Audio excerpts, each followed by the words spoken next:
In 4, 3, 2, 1.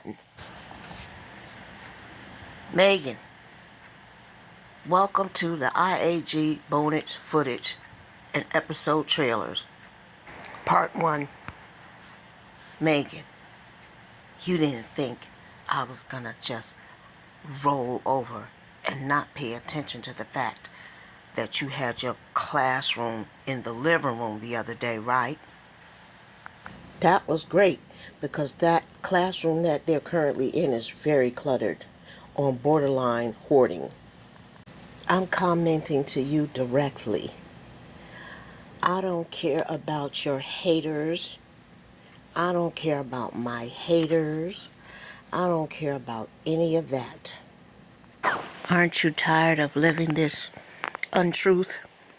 Of living with the fact that those children are not thriving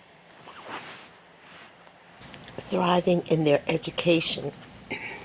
While I've been eager as an educator myself to see those children pick up a book and read it, all I hear is you and Tim blabbing about this, that, and frickin' frack. But I don't see those kids' books. And it's not just me, it's a herd of us that are curious to know, when you're teaching multiple levels of grade school, they're all on a different level, yet they're all combined in one room, acting like they're reading something or flipping through pages, or this one's over here is trying to write down spelling words, that one is over there just doing whatever. It's disorganized. You know, it's like you got disorganized crime going on over there, because it's a crying shame that they can't be in a classroom setting that's decent and equal to the grade levels they should be in. Have you no pity for your children? Have you no pity? You say you hold a master's degree, and people that hold a master's degree are usually very serious about their own children's education. I know my mother was. That's why I'm highly educated. They didn't play about our education. But all I see at IAG farms is people playing their kids.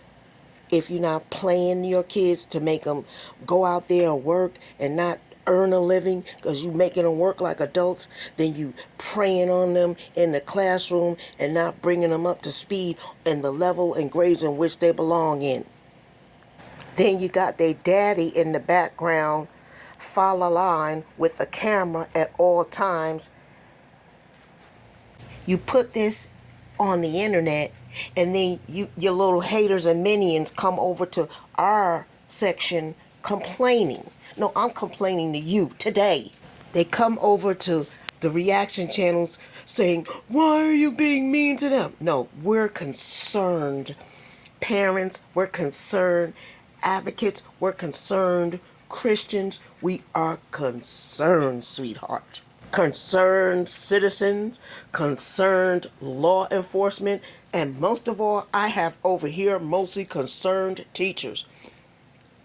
There's a group of us. We are concerned.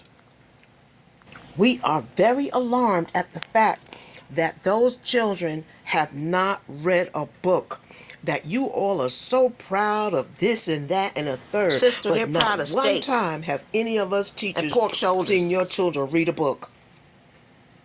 In a group setting, not one time have we seen your children go to the chalkboard and write stuff. They got certificates in painting instead of math. You let me know if I'm not speaking on your level. You let me know if you don't understand in layman terms that there's some pieces of the puzzle that's missing. You let me know. Haters and all the rest of you people, don't come over here, because I'm going to block you. I'm talking to her directly.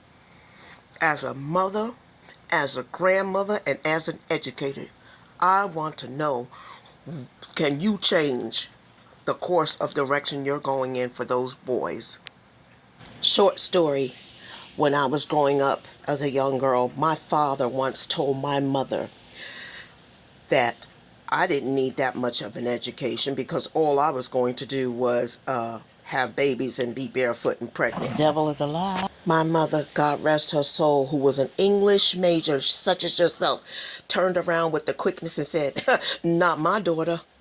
And I'm so proud today. I'm so proud today that she stood up to my father and said, who are you talking to? And who are you talking about?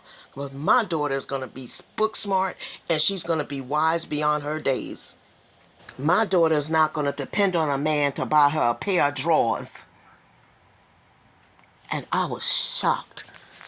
I was shocked that she spoke to him that way, but she shut him down. And sometimes as a parent, you must do what must be done.